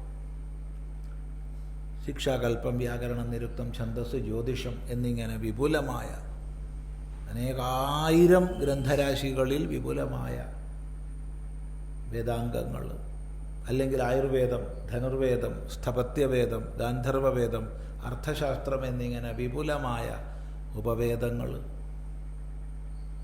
ഇതെല്ലാം ചേർക്കുമ്പോൾ വേദമെന്ന 2 അക്ഷരം കൊണ്ട് നമ്മൾ പറയുന്ന ആ ഒരു നിധിയുടെ വൈപുല്യം അത്ഭുതകരമാണ്, അചിന്ത്യമാണെന്ന് മാത്രം പറയട്ടെ. ശരി, നമുക്ക് ഉപനിഷത്തിലേക്ക് വരാം. മറ്റതൊക്കെ അവിടെ നിൽക്കട്ടെ. ഓരോ ശാഖയ്ക്കും ഒന്നെന്ന തോതിലുള്ള ഉപനിഷത്തുക്കളിൽ പ്രധാനപ്പെട്ടതായി പൂർവികന്മാർ തന്നെ നമുക്ക് പറഞ്ഞു തന്നത് 108 ഉപനിഷത്തുക്കളെയാണ്. സർവോപനിഷദാം മധ്യേ സാരമഷ്ടോത്തരം ശതം. സർവ ഉപനിഷത്തുക്കളുടെയും കൂട്ടത്തിൽ സാരഭൂതമായത് 108 എണ്ണമാണ്. ആ 108-ൽ വെച്ച് ഏറ്റവും പ്രധാനം ഏതാ ചോദിച്ചാൽ ഒരു സംശയമില്ലാതെ പറയാം, 10 ഉപനിഷത്തുക്കളാണ്. അവയെ ചേർത്താണ് നമ്മൾ ദശോപനിഷത്തെന്ന് പറയുന്നത്. ഈ 10 ഉപനിഷത്തുക്കൾക്കാണ് ഭഗവാൻ ഭാഷ്യകാരൻ ശങ്കരാചാര്യസ്വാമികൾ ഭാഷ്യങ്ങൾ രചിക്കുന്നത്. അവ ഋഗ്വേദീയമായ ഐതരേയോപനിഷത്ത്, കൃഷ്ണയജുർവേദീയമായ കഠോപനിഷത്ത്, തൈത്തിരീയോപനിഷത്ത്, ശുക്ലയജുർവേദീയമായ ഈശാവാസ്യോപനിഷത്ത്, ബൃഹദാരണ്യകോപനിഷത്ത്, സാമവേദീയമായ കേനോപനിഷത്ത്, ഛാന്തോഗ്യോപനിഷത്ത്, അഥർവവേദീയമായ പ്രശ്നോപനിഷത്ത്, മുണ്ടകോപനിഷത്ത്, മാണ്ഡൂക്യോപനിഷത്ത് എന്നിവയാണ്. ഈ 10 പ്രധാനപ്പെട്ട ഉപനിഷത്തുക്കൾ. 10ൻ്റെയും വിഷയം ഒന്ന് തന്നെയാണ്. ഇതുപോലെ ചോദിച്ചാൽ ഒരു ദൃഷ്ടാന്തം, ഈ ഗവാം അനേകവർണ്ണാനാം ക്ഷീരസ്യാപി ഏകവർണ്ണത എന്നൊരു ദൃഷ്ടാന്തം പറയാറുണ്ട്. പല വർണ്ണങ്ങളിലുള്ള പശുക്കളുടെ പാലിനൊരു വർണ്ണമാണ്. അങ്ങനെയായിരുന്നു അല്ലേ? അത്രയല്ലേ പറയാൻ പറ്റും. ആണെന്നിപ്പോൾ പറയാൻ വിഷമമുണ്ട് ഇല്ലേ? എന്തൊക്കെ തീറ്റകളാ കാലികൾക്ക് കൊടുക്കണേ. മാംസാഹാരം അടക്കം കൊടുക്കുന്നുണ്ട് പശുവിന്. അപ്പോൾ പാലിനും പല വർണ്ണം, പശു പല വർണ്ണം, പാല് പല വർണ്ണം. നല്ലത് തന്നെ, വൈവിധ്യം ഉണ്ടാവണം, നല്ലതല്ലേ. പക്ഷെ വേദത്തിനതറിയില്ലായിരുന്നു. വേദം പറഞ്ഞത് ഗവാം അനേക വർണ്ണാനാം ക്ഷീരസ്യാപി ഏകവർണ്ണത എന്നാണ്. പല വർണ്ണങ്ങളുള്ള പശുക്കളുടെ പാലിന് ഒരു വർണ്ണ. അതുപോലെ പല പല ഉപനിഷത്തുക്കൾ അതിൻ്റെ തത്വം ഒന്നാണ്, ഒറ്റ ആശയമുള്ള. ഉപനിഷത്തിന് 2 ആശയമില്ല. ഇപ്പോൾ സംഹിതയിലൊക്കെ പോയി കഴിഞ്ഞാൽ പല വിഷയങ്ങളുണ്ട്, പല സ്തുതികളുണ്ട്. ഇന്ദ്രനെ സ്തുതിക്കും, ചന്ദ്രനെ സ്തുതിക്കും, സൂര്യനെ സ്തുതിക്കും, വിഷ്ണുവിനെ സ്തുതിക്കും, രുദ്രനെ സ്തുതിക്കും. ആ സ്തുതിക്കനുസരിച്ച കർമ്മങ്ങളുണ്ട്. ആ സ്തുതികളുടെയും കർമ്മങ്ങളുടെയും ഉള്ളിൽ ആ തത്വചിന്ത ഒതുക്കി വെച്ചിട്ടുള്ള, അത് പൊട്ടിച്ചെടുക്കാൻ വലിയ പണിയാണ്. എന്നാൽ ഉപനിഷത്തിൻ്റെ എളുപ്പം അതല്ല. ഉപനിഷത്ത് നേരെ അങ്ങോട്ട് തത്വചിന്തയാണ്. എന്താണ് പരമമായ സത്യം? ഒരു വളച്ചുകെട്ടും ഇല്ലാതെ അതങ്ങ് പ്രഖ്യാപിക്കുക. ഉപനിഷത്ത് പഠിക്കാൻ വിഷമാണെന്നാണ് ചിലർ പറയുക. നേരെ തിരിച്ചാ. ഉപനിഷത്താണ് ഏറ്റവും എളുപ്പം. കാരണം ഉള്ളതുള്ള പോലെ, ഒരു പൊതിയില്ലാതെ, ഒരു മറവും ഇല്ലാതെ ഇങ്ങോട്ട് തന്നിരിക്കുക.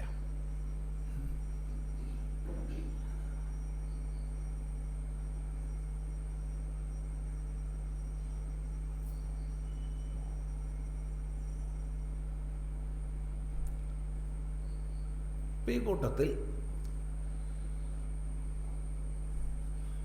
സാമവേദീയമായ കേനോപനിഷത്താണ് നമ്മളിവിടെ ശ്രദ്ധിക്കാൻ പുറപ്പെടുന്നത്. അപ്പോൾ ഗ്രന്ഥം ഏതായാലും, ഏത് വിഭാഗത്തിൽപ്പെട്ടതായാലും വിഷയം ഒന്ന് തന്നെയാണ്, വേറൊന്നില്ല. പല ഉപനിഷത്തുക്കൾ പല ഗുരുനാഥന്മാർ പലർക്ക് പലപ്പോൾ പലയിടത്ത് പറഞ്ഞു കൊടുത്തതാണ്. അപ്പം അതിൻ്റെ വ്യത്യാസങ്ങളൊക്കെ ഭാഷയിലുണ്ട്, പ്രതിപാദനത്തിലുണ്ട്. എന്നാൽ എല്ലാം ഉപദേശിക്കുന്നത് ഒരു വസ്തുവയാണ്. എന്താണ് ആത്യന്തികമായ സത്യം എന്ന അന്വേഷണമാണ്. അതിൻ്റെ പ്രയോജനം എന്താണെന്നൊക്കെ നമുക്ക് മുന്നോട്ട് പോകുമ്പം ചിന്തിക്കാം. ഏതായാലും ഇത്ര മാത്രം പറയട്ടെ, തന്നിൽ യാതൊരു വിധത്തിലുമുള്ള അപൂർണതയില്ല, തന്നിൽ യാതൊരു തരത്തിലുമുള്ള അപൂർണതയില്ല എന്നുള്ള അറിവാണ് ഉപനിഷത്ത്. നമ്മൾ നമ്മളിൽ പല അപൂർണതകളെയും കൽപ്പിച്ച് അതിൻ്റെ ഫലമായി ദുഃഖിച്ച് അങ്ങനെ കഴിയുന്നവരാണ്. ഒരപൂർണതയും തന്നിലില്ല, താൻ പൂർണ്ണ സ്വരൂപമാണ് എന്നതാണ് ഉപനിഷത്തുക്കളുടെ മുഖ്യമായ സന്ദേശം, ഉപദേശം.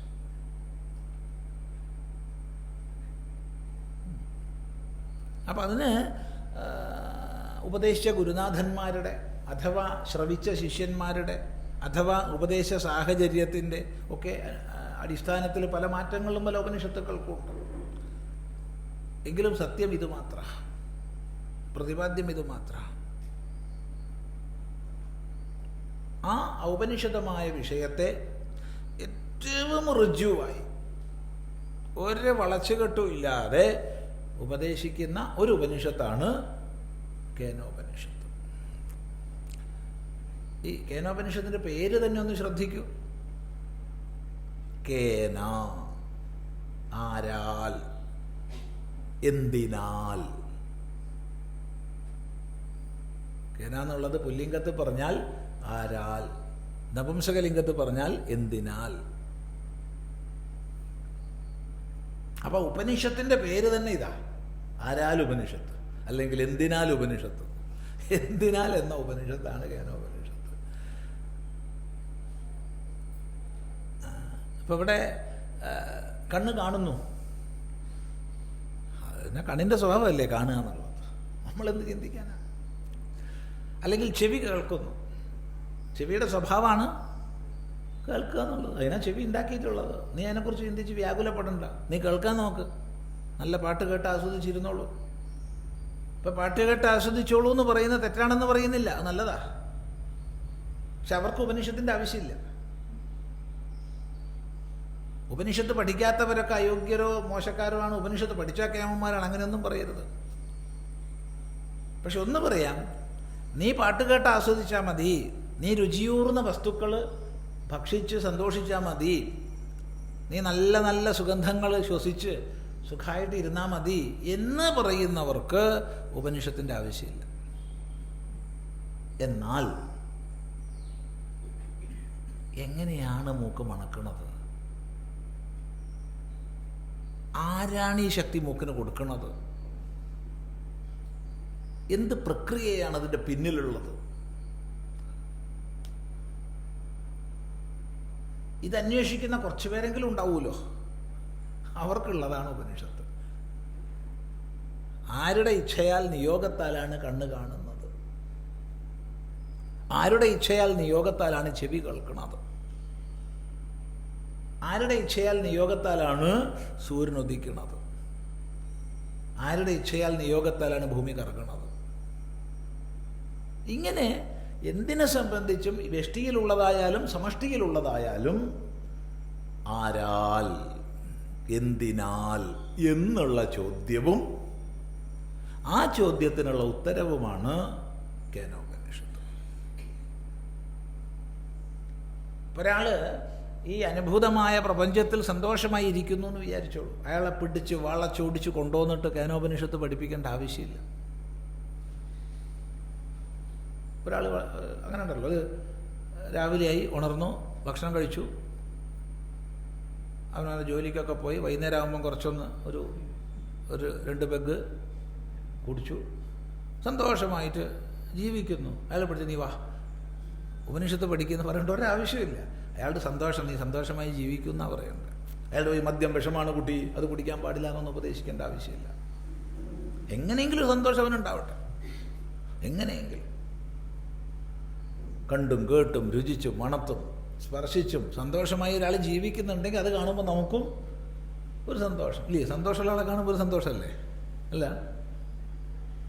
അല്ല അല്ല അവിടെ നമ്മുടെ മനോധർമ്മത്തിനനുസരിച്ച് അയാളെ അളന്ന് അയാൾ തെറ്റാണ് ഞാൻ ശരിയാണെന്ന് പറഞ്ഞ് ഉപദേശിക്കാൻ പോകേണ്ട ആവശ്യമില്ല. ലോകത്തിൽ ആദ്യം നമ്മൾ തിരുത്തേണ്ട ഇതാണ്, മറ്റൊന്ന് തെറ്റെന്ന് പറഞ്ഞാൽ തിരുത്തുക. കാരണം മറ്റൊന്ന് തെറ്റെന്ന് നമ്മൾ പറയുന്നത് നമ്മുടെ ദൃഷ്ടിയിലാണ്. നമ്മുടെ ദൃഷ്ടി മാത്രമല്ല ലോകത്തിലെ ഏക ദൃഷ്ടി. ആദ്യം നമ്മൾ ഈ വാക്ക് നിർത്തണം, തെറ്റെന്നുള്ള വാക്ക്. വേദാന്തം പഠിക്കാനുള്ള പ്രഥമമായ യോഗ്യത വേണമെങ്കിൽ ആദ്യം ചെയ്യേണ്ടതാണ്. വിവേകാനന്ദ സ്വാമികൾ പറയും,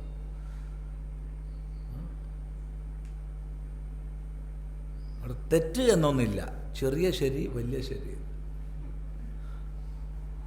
വിവേകാനന്ദ സ്വാമികൾ പറഞ്ഞു, you are moving from a lower truth to higher truth.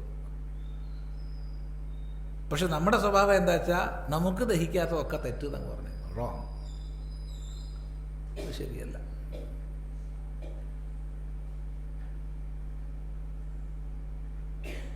അപ്പോൾ വളരെ ചുരുക്കം ഇതിനപ്പുറത്ത് എന്താണെന്ന് അന്വേഷിക്കുന്നവർക്കുള്ളതാണ് ഉപനിഷത്ത്. ഇത് പറയുമ്പോൾ ഓർമ്മ വരുന്നത് കുറേ മുമ്പ് നടന്നൊരു സംഭവമാണ്. ഇത് പലപ്പോഴും നമ്മളിവിടെ പറഞ്ഞിട്ടുണ്ട്. ഇവിടെ അടുത്ത് തന്നെയുള്ളൊരു സ്ഥലമാണ് കുറ്റിയാടി, നാദാപുരം, അതിനൊക്കെ അടുത്തുള്ളൊരു സ്ഥലം, ഒരു ഗ്രാമം. ഇപ്പോൾ തുടർച്ചയായിട്ട് 3 ദിവസത്തെ പ്രഭാഷണമുണ്ട്. ഇപ്പോഴൊന്നും അല്ല, 10-30 കൊല്ലം മുമ്പാണ്. ഇപ്പോൾ 2ാമത്തെ ദിവസം അവിടെ ചെന്നപ്പോൾ ചുറ്റുപാട് മുഴുവൻ പോസ്റ്ററുകളാണ്. പോകുന്ന വഴിയിൽ, പ്രഭാഷണ സ്ഥലത്തൊക്കെ വിശക്കുന്ന വയറിനോട് വേദാന്തം പറയരുത്, വിശക്കുന്ന വയറിനോട് വേദാന്തം പറയുന്ന വിഡ്ഢികൾ എന്നൊക്കെ പറഞ്ഞു. അന്ന് നമ്മളവിടെ പറഞ്ഞു, വയറിനോട് ആരും വേദാന്തം പറയാറില്ല, വിശക്കുന്ന വയറിനോട് ഒട്ടും പറയാറില്ല. ഉണ്ടോ? വയറിനോട് വേദാന്തം ആകെ കൂടെ പറഞ്ഞൊരൊറ്റ ആളേ ഉള്ളൂ, ചരിത്രത്തിൽ ഒറ്റ ആളേ ഉള്ളൂ വയറിനോട് വേദാന്തം ഉപദേശിച്ചത്. ആരാന്ന് പറയാമോ? നാരദൻ. നാരദൻ മാത്രമാണ്, അതും ഒരൊറ്റ പ്രാവശ്യം, 2 പ്രാവശ്യമില്ല, വയറിനോട് വേദാന്തം പറഞ്ഞത്. അത് വിശക്കുന്ന വയറിനോടല്ല, ഭക്ഷണമൊക്കെ കഴിച്ച് സന്തോഷമായി ഇരിക്കുന്ന വയറിനോട്. അത് ആ വയറിനോടല്ല ഉപദേശിച്ചത്, വയറിൻ്റെ ഉള്ളിലുള്ള ആളോടാണ്. കയാധു ഗർഭിണിയായപ്പോൾ ആ കയാധുവെ സംരക്ഷിച്ചത് നാരദ മഹർഷിയാണ്. അന്നാണ് നാരദൻ ആകെ കൂടെ പർണശാല കെട്ടി താമസിച്ചത്. അല്ലാത്ത മൂപ്പര് ദിവസം നടക്കുകയ്യ. അപ്പോൾ ഈ വയറിനോട് നോക്കിയിട്ട് ഇങ്ങനെ ഉപദേശിക്കും. അതുകൊണ്ട് എന്ത് ഗുണമുണ്ടായി? അസുരബീജമായിട്ട് പോലും ഭക്തോത്തമനായ പ്രഹ്ലാദൻ പുറത്തു വന്നു. ഈ സന്ദർഭത്തിലല്ലാതെ വയറിനോട് വേദാന്തം പറഞ്ഞാൽ നമുക്ക് ആർക്കും അറിയില്ല. അതുകൊണ്ട് നമ്മളവിടെ പറഞ്ഞു, വയറിനോട് പറയാറില്ല. വയറിന് മുകളിൽ ചിലതൊക്കെ ഉള്ള ചില ആൾക്കാരൊക്കെ ഉണ്ട് നാട്ടിൽ, കുറച്ചേ ഉണ്ടാവുള്ളൂ. വയറിന് മുകളിൽ ചിലതൊക്കെ ഉള്ള ചിലരുണ്ടാവും. അവിടെ ചില വിശപ്പുള്ളവരുണ്ടാവും. അവർക്ക് വേണ്ടിയിട്ടാണ് ഇതൊന്ന് കൂട്ടിയാൽ മതി എന്ന് പറഞ്ഞു. അല്ലാണ്ട് ഇപ്പം എന്താ പറയുക? ആരോടും എതിർക്കാൻ പോകേണ്ട ആവശ്യമില്ലല്ലോ. നീ പറഞ്ഞത് തെറ്റാണ് എന്ന് പറയേണ്ട ആവശ്യമില്ല. അവനെ അംഗീകരിച്ചു, അത്രയേ ഉള്ളൂ.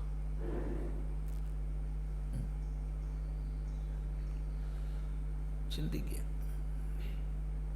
അപ്പോൾ ഈ വ്യഷ്ടിയിലും സമഷ്ടിയിലുമുള്ള ഈ പ്രതിഭാസങ്ങളൊക്കെ എന്തുകൊണ്ട് എന്തുകൊണ്ട് എന്തുകൊണ്ട് എന്ന് അന്വേഷിക്കുന്ന മനസ്സ്, കേന കേന കേന, ആ മനസ്സിന് ലഭിക്കുന്ന ഉത്തരം അതാണ് ഇവിടെ നമുക്ക് പഠിക്കാനുള്ളത്. അതുകൊണ്ട് ഉപനിഷത്തിൻ്റെ പേര് കേനോപനിഷത്ത്. ഇത് സാമവേദത്തിലെ ഒരു ശാഖയാണ്. 1000 ശാഖകളുണ്ട് പറഞ്ഞല്ലോ. തലവകാര ശാഖ. ഈ തലവകാര ശാഖയുടെ ബ്രാഹ്മണ ഭാഗം,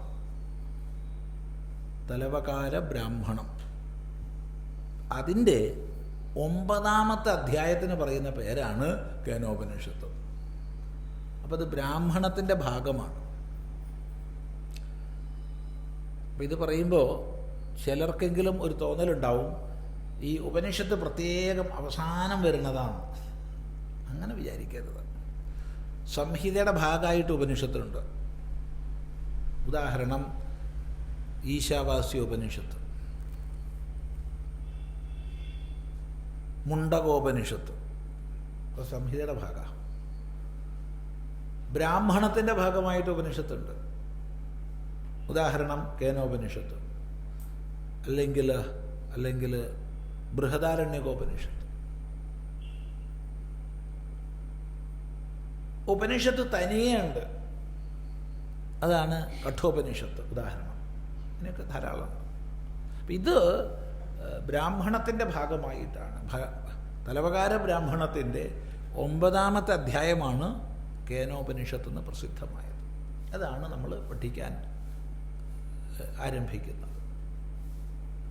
ഇവിടെ ഈ ഉപനിഷത്തുക്കളുടെ താത്പര്യം എന്താണ്?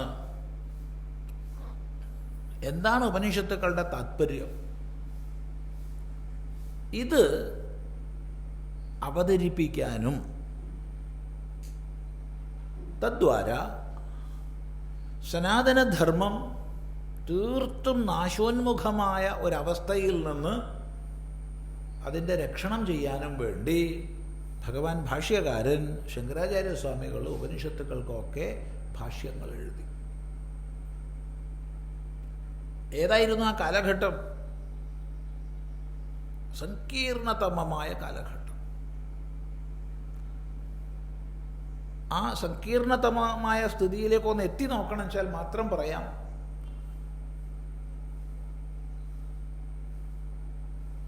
നമ്മിലെ ദിവ്യതയെ ആവിഷ്കരിക്കണമെങ്കിൽ നമ്മിലെ പശുവെ ഹിംസിക്കണം. ഇരയെയും ഇണയെയും മാത്രം പ്രസക്തമായി കണക്കാക്കുന്ന ബുദ്ധിയാണ് പശുബുദ്ധി. പശുവെ ഹിംസിക്കാൻ നമുക്ക് ഒട്ടും എളുപ്പമല്ല, ഒട്ടിഷ്ടവുമല്ല. എന്തായി മാറി? കൊല്ലപ്പെടുന്ന പശുക്കളുടെ എണ്ണത്തിനനുസരിച്ച് യാഗത്തിൻ്റെ കേമത്വം പറയുന്ന അവസ്ഥയിലേക്ക് നമ്മൾ അധപ്പതിച്ചു. കൊല്ലപ്പെടുന്ന പശുക്കളുടെ എണ്ണത്തിനനുസരിച്ച് യാഗത്തിൻ്റെ കേമത്വം പറയുന്ന അവസ്ഥയിലേക്ക് നമ്മൾ അധപ്പതിച്ചു.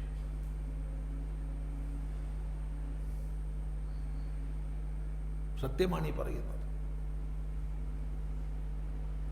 അന്തരീക്ഷത്തെ പോലും പരിശുദ്ധമാക്കേണ്ടുന്ന മന്ത്രങ്ങൾ ഉയരേണ്ടിടത്ത് മൃഗങ്ങളുടെ കരച്ചിൽ, രക്തത്തിൻ്റെ ദൗർഗന്ധ്യം. ഈ ദുരവസ്ഥയിൽ നിന്ന് സനാതനധർമ്മത്തെ രക്ഷിക്കാൻ വേണ്ടിയാണ് ഭഗവാൻ ശ്രീബുദ്ധൻ വന്നത്.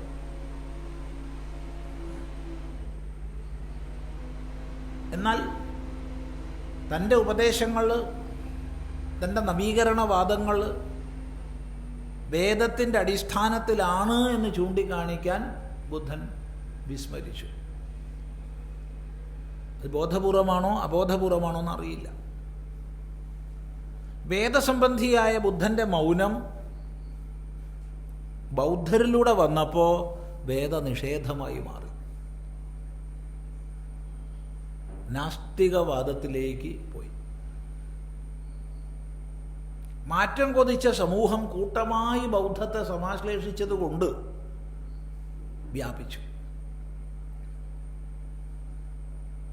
ഇനി അതിന് രാജാക്കന്മാരുടെ സമ്മതി കൂടിയൊരു കാരണമാണോ എന്ന് ചിന്തിക്കണം, അറിയില്ല. ഏതായാലും ബൗദ്ധം വ്യാപിച്ചു. ഗുണത്തിനായി വന്നത് ദോഷത്തിനായി ഭവിച്ചു. ഗുണത്തിനാ വന്നേ, ദോഷത്തിന് തീർന്നു. ഒരു ഭാഗത്ത് ഈ അത്യധികമായ ഹിംസകൾ, മറ്റൊരു ഭാഗത്ത് വേദനിഷേധം, നാസ്തികവാദം. ഈശ്വരൻ ഏകനാണ്, അദ്വിതീയനാണ്. രണ്ട് ഈശ്വരന്മാരുണ്ടാവാൻ തരമില്ല. ദ്വൗ ഈശ്വരവും ന സംഭവത. രണ്ട് ഈശ്വരന്മാർ സംഭവിക്കില്ല, ഉറപ്പ്. എന്നാൽ ദേവതകൾ അനേക കോടിയുണ്ട്, അനേക കോടി. 33 കോടി എന്നൊന്നും പറഞ്ഞാൽ പോരാ. അപ്പം ഈ ദേവതകളിലൂടെ മുഴുവൻ ലക്ഷീകരിക്കപ്പെടുന്നത് ഏക ഈശ്വരനാണ്. ഇത് നമ്മൾ മാറുന്നു. ശൈവനും വൈഷ്ണവനും ശാക്തേയനും ഗാണപത്യനും സൗരനും സ്കാന്ദനുമായി തമ്മിൽ തുടങ്ങി. വിഷ്ണുവാണ് കേമം, അല്ല ശിവനാണ് കേമം, അല്ല ദേവിയാണ് കേമി എന്നിങ്ങനെ. അതിനെ അപ്പം ഒന്നും കാണുന്നത് ഇല്ലേ? അവിടെ കുറേ കൂടി ദൈവത്തിൻ്റെ എണ്ണം കൂടിയെന്നേ ഉള്ളൂ.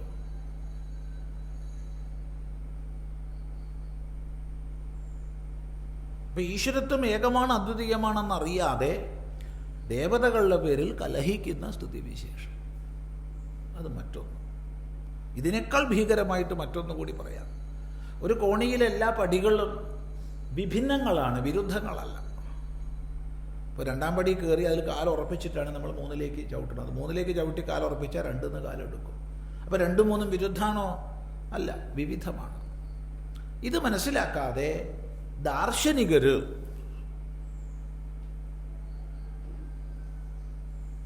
പുറമീമാംസകന്മാരും നൈയായികന്മാരും വൈശേഷികന്മാരും സാഖ്യന്മാരും യോഗികളും വേദാന്തികളും പരസ്പരം കലഹിച്ച സ്ഥിതിവിശേഷം. ശങ്കരാചാര്യസ്വാമികളുടെ തന്നെ ഒരു വാക്കെടുത്ത് പറഞ്ഞാൽ ആമിഷാർത്ഥിനൈവ പ്രാണിന. ഇറച്ചി കഷ്ണം കിട്ടാൻ വേണ്ടി പ്രാണികൾ കടിപിടി കൂടുന്നത് പോലെ ദാർശനികർ കടിപിടി കൂടുന്ന അവസ്ഥാവിശേഷം.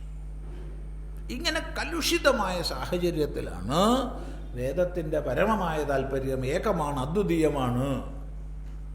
അതുകൊണ്ട് ശൈവൻ ഉപാസിച്ചോളൂ, നല്ലത് തന്നെയാണ്. വൈഷ്ണവൻ നല്ലതാണ്, ശാക്തേയൻ നല്ലതാണ്, സൗരൻ നല്ലതാണ്, സ്കാന്ദൻ നല്ലതാണ്, ഗണപത്യം നല്ലതാണ്. ഇതൊക്കെ ഒന്ന് തന്നെയാണ്, ഒന്നിൻ്റെ പല പേരുകളാണ്.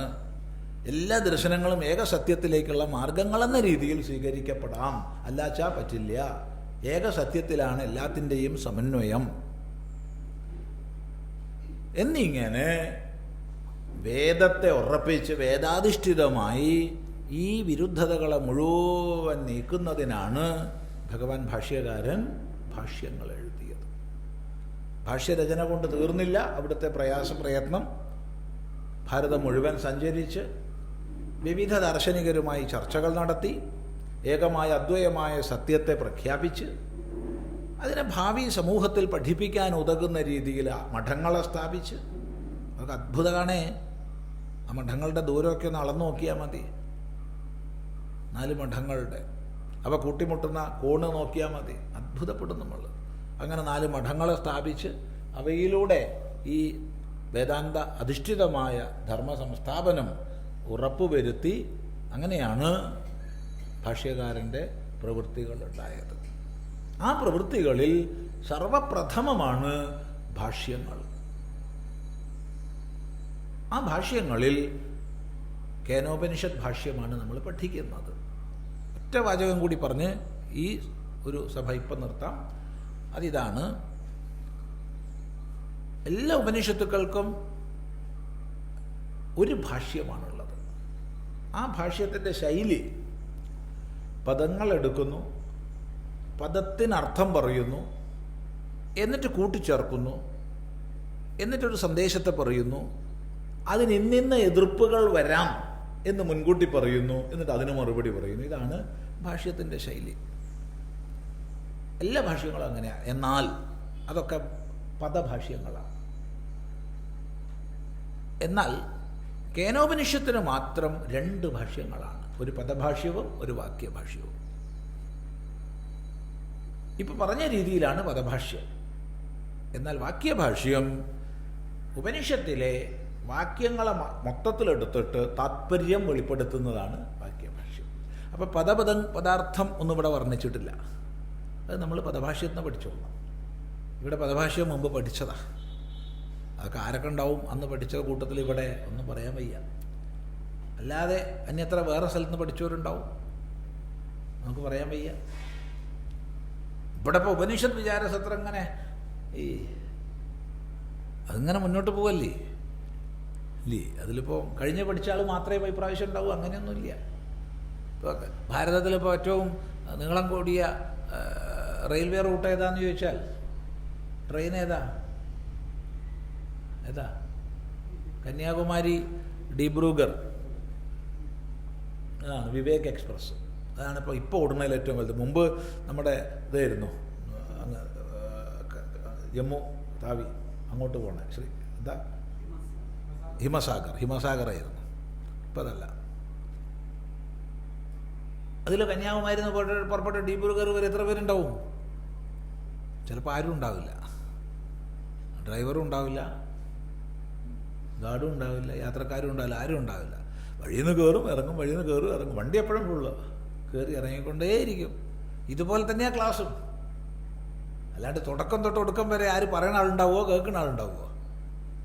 പറയുന്ന ആളെ കാറ്റ് പോയാൽ അത് കഴിഞ്ഞു, കേൾക്കുന്ന ആളെ കാറ്റ് പോയാൽ അവർ പോകും. പിന്നെ മണ്ടൂക്യ മേമ്പക മേപാലം മുമുക്ഷൂണാം വിമുക്തയെന്ന് പറഞ്ഞ പോലെ കേട്ട് മുക്തി വന്നു കഴിഞ്ഞാൽ പിന്നെ അവർ പിന്നെ വരില്ലല്ലോ. അവർ ആത്മാരാമന്മാരായിട്ടിരിക്കും. അവർ പിന്നെ അത് കേൾക്കാൻ വരില്ല. പിന്നെയും മുക്തി വരാത്തവർ പിന്നെയും വരും, കേൾക്കും, പറയും. ഈ നാടകം നടക്കും അല്ലേ? അങ്ങനെയല്ലേ? ഏതായാലും ഈ പ്രാവശ്യം നമ്മൾ വാക്യഭാഷ്യമാണ് പഠിക്കുന്നത്. അത് നമുക്ക് അടുത്ത പ്രാവശ്യം ഒത്തുകൂടുമ്പോൾ ആവാം.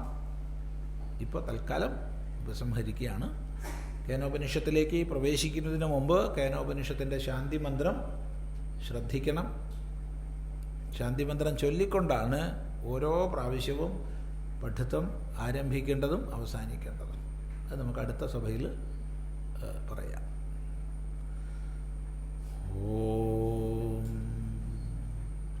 ഗുരുർബ്രഹ്മാ ഗുരുർവിഷ്ണു ഗുരുർദേവോ മഹേശ്വരഃ ഗുരു സാക്ഷാത് പരം ബ്രഹ്മ തസ്മൈ ശ്രീ ഗുരവേ നമഃ. ഓം